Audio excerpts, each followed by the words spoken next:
बात पर कि रियासत तेलंगाना के मुसलमानों ने इनको भी जिताया है, इनको भी जिताया है, लेकिन न इन्होंने एक भी मुसलमान को नहीं जिताया है।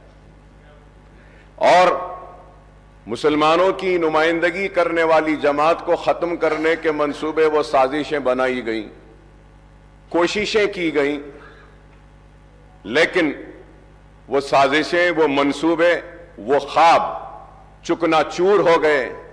हम जहां थे वहीं हैं और वहीं रहेंगे। हम में कोई कमी नहीं आई।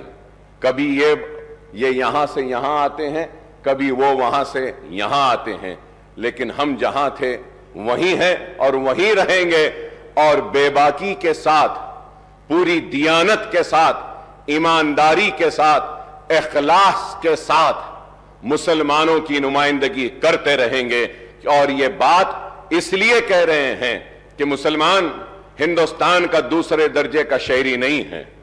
मुसलमान को भी दस्तूर हिंद ने वो बराबर का हक दिया गया है।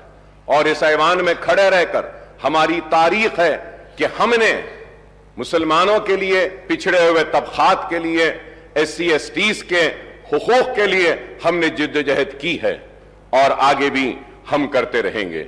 हम उम्मीद करते हैं कि कांग्रेस की हुकूमत